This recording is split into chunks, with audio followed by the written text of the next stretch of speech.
ಒಂದಂತೂ ಸತ್ಯ, ಈ ಸಮಾಜವೇ ಒಂದು ವಿಚಿತ್ರ. ಮಾತನಾಡಿದರೆ ತಪ್ಪನ್ನು ಹುಡುಕುತ್ತಾರೆ, ಮೌನಿಯಾದರೆ ನಮ್ಮನ್ನೇ ತಪ್ಪಾಗಿ ಚಿತ್ರಿಸುತ್ತಾರೆ. ಇದೇ ಜೀವನ. ದೊಡ್ಡವರು ಅನಿಸಿಕೊಳ್ಳಲು ವಯಸ್ಸು ಮುಖ್ಯವಲ್ಲ, ಗುಣ ಮುಖ್ಯ. ಮನುಷ್ಯ ತನ್ನ ಮನಸ್ಸಿನಲ್ಲಿರುವ ಕಲ್ಮಶ ಮತ್ತು ಮೈಲಿಗೆಯನ್ನ ತ್ಯಜಿಸುವವರೆಗೆ ಸ್ವಚ್ಛಂದವಾಗಿ ಬದುಕುತ್ತಾ ನೆಮ್ಮದಿಯಿಂದ ನಿದ್ರಿಸಲಾರ. ಸಾಧನೆಯ ಹಾದಿಯಲ್ಲಿ ಸೋಲುಗಳು ಬಂದರೆ ಊಟದ ತಟ್ಟೆಯಲ್ಲಿ ಕಲ್ಲುಗಳು ಸಿಕ್ಕಂತೆ ಊಟದಲ್ಲಿನ ಕಲ್ಲುಗಳನ್ನು ತೆಗೆಯಬೇಕೇ ವಿನಃ ಊಟವನ್ನೇ ಬಿಡಬಾರದು. ತಾಳ್ಮೆ ಎಂಬ ಆಯುಧ, ಮೌನವೆಂಬ ಕಿರೀಟ, ನಗುವೆಂಬ ಆಭರಣ ಇವುಗಳನ್ನು ಅನುಸರಿಸಿದವರಿಗೆ ಸೋಲೇ ಇಲ್ಲ. ಖಾಲಿ ಕೈಗೆ ಆಸರೆಯಾದ ಸಂಬಂಧ ಸಂಪತ್ತಿಗಿಂತ ಮೌಲ್ಯವಾದುದು. ಕೋಟಿ ಇರಲಿ, ಲಕ್ಷವಿರಲಿ, ಜಗತ್ತು ನೆನೆಯುವುದು ಮನುಷ್ಯನ ಸಂಸ್ಕಾರ ಮತ್ತು ಸಂಯಮವನ್ನೇ ಹೊರತು ಹಣವನ್ನಲ್ಲ. ಕಳೆದು ಹೋದ ಕ್ಷಣಗಳ ಬಗ್ಗೆ ಚಿಂತಿಸಬೇಡಿ, ಅದು ಕಂಬನಿ ತರುತ್ತದೆ. ಮುಂದೆ ಆಗುವ ಕ್ಷಣಗಳ ಬಗ್ಗೆ ಯೋಚಿಸಬೇಡಿ, ಅದು ಗಾಬರಿ ತರುತ್ತದೆ. ಇಂದಿನ ಕ್ಷಣಗಳನ್ನು ಖುಷಿಯಿಂದ ಸ್ವೀಕರಿಸಿ, ಅದು ಉಲ್ಲಾಸ ತರುತ್ತದೆ. ಕನಿಕರ ಇರೋರಿಗೆ ಕಷ್ಟ ಜಾಸ್ತಿ, ಒಳ್ಳೆ ಮನಸ್ಸು ಇರೋರಿಗೆ ದುಃಖ ಜಾಸ್ತಿ. ನಗುತ್ತೇವೆ ಎಂಬ ಮಾತ್ರಕ್ಕೆ ಕಷ್ಟಗಳೇ ಇಲ್ಲವೆಂದಲ್ಲ, ನಗುವಲ್ಲೇ ಕಷ್ಟಗಳನ್ನು ಸೋಲಿಸುತ್ತೇವೆ ಎಂದರ್ಥ.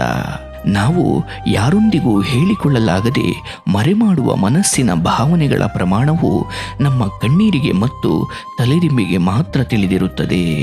ಈ ಜಗತ್ತಿನಲ್ಲಿ ನೀವು ಯಾರ ಮುಂದಾದರೂ ಸೋಲಿ, ಆದರೆ ನಿಮ್ಮ ಸೋಲನ್ನು ನೋಡಬೇಕು ಅಂತ ಕಾಯುತ್ತಾ ಕುಳಿತಿರುವವರ ಮುಂದೆ ಎಂದಿಗೂ ಸೋಲಬೇಡಿ.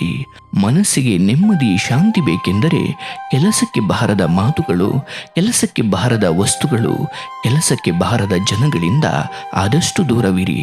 ನೆಮ್ಮದಿ ತಾನಾಗೆ ಸಿಗುತ್ತದೆ.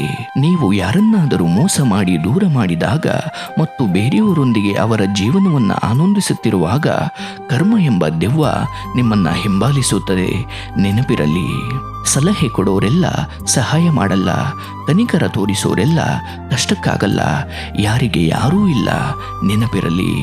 ಚಿಕ್ಕವರಿರುವಾಗ ನಾವು ಹಣದ ಜೊತೆ ಆಟವಾಡುತ್ತೇವೆ, ದೊಡ್ಡವರಾದ ಮೇಲೆ ಹಣ ನಮ್ಮ ಜೊತೆ ಆಟವಾಡಲು ಶುರು ಮಾಡುತ್ತದೆ.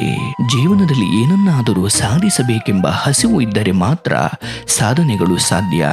ನೀವು ಶ್ರೀಮಂತರ ಮನೆಯಲ್ಲಿ ಜನಿಸಿದ ಮಾತ್ರಕ್ಕೆ ಸಾಧನೆ ಸಾಧ್ಯವಿಲ್ಲ, ಅಥವಾ ಬಡವನ ಗುಡಿಸಲಲ್ಲಿ ಜನಿಸಿದ ಮಾತ್ರಕ್ಕೆ ಸಾಧನೆ ಅಸಾಧ್ಯವೇನಲ್ಲ.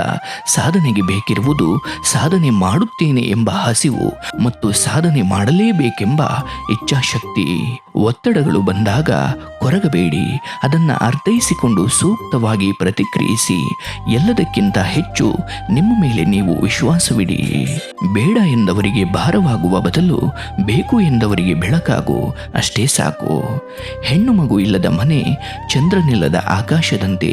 ಈಗಿನ ಯುವಜನತೆ ಲೈಕ್ನ ಹಿಂದೆ ಬಿದ್ದಷ್ಟು ಲೈಫ್ನ ಹಿಂದೆ ಬಿದ್ದಿದ್ದರೆ, ಸಾಧನೆಯ ಹಿಂದೆ ಬಿದ್ದಿದ್ದರೆ ದೇಶದ ಭವಿಷ್ಯ ಉಜ್ವಲವಾಗಿರುತ್ತಿತ್ತು, ಬಂಗಾರವಾಗಿರುತ್ತಿತ್ತು. ಹಸಿದ ಓಕೆ, ಒಂದು ಮಾತಂತೂ ಸತ್ಯ, ಹಸಿದವರಿಗೆ ನೀಡುವ ಒಂದು ಹಿಡಿ ಅನ್ನ ಭಗವಂತನಿಗೆ ಸಲ್ಲುವ ನೈವೇದ್ಯವೇ ಆಗಿರುತ್ತದೆ. ತುಂಬಾ ಇಷ್ಟಪಟ್ಟಾಗ ಸಿಗೋದು ನೋವು ಮಾತ್ರ, ಆ ನೋವಿನಿಂದ ಸಿಗೋದು ತಿಳುವಳಿಕೆ, ಆ ತಿಳುವಳಿಕೆ ಬಂದಾಗ ಅನುಭವ, ಆ ಅನುಭವವೇ ಜೀವನ.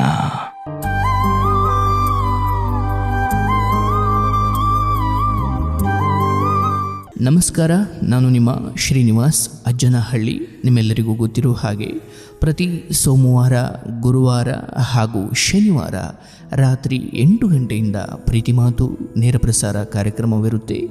ನೀವು ಸ್ಕ್ರೀನ್ ಮೇಲೆ ಕಾಣ್ತಾ ಇರೋ ನಂಬರ್ಗೆ ಕರೆ ಮಾಡಿ ಮಾತನಾಡಬಹುದು. ನಿಮ್ಮ ಪ್ರೀತಿ ಮಾತನ್ನು ನನ್ನ ಜೊತೆ ಹಂಚಿಕೊಳ್ಬಹುದು. ನಿಮಗೆ ನನ್ನೊಂದಿಗೆ ವೈಯಕ್ತಿಕವಾಗಿ ಮಾತನಾಡುವ ಇಚ್ಛೆ ಇದ್ದರೆ ಸ್ಕ್ರೀನ್ ಮೇಲೆ ಕಾಣ್ತಿರೋ ನಂಬರ್ಗೆ ವಾಟ್ಸಪ್ ಮಾಡಿ ಹಾಗೂ ನಿಮ್ಮ ಸಮಯವನ್ನು ನಿಗದಿಪಡಿಸಿಕೊಳ್ಳಿ. ಶುಭವಾಗಲಿ.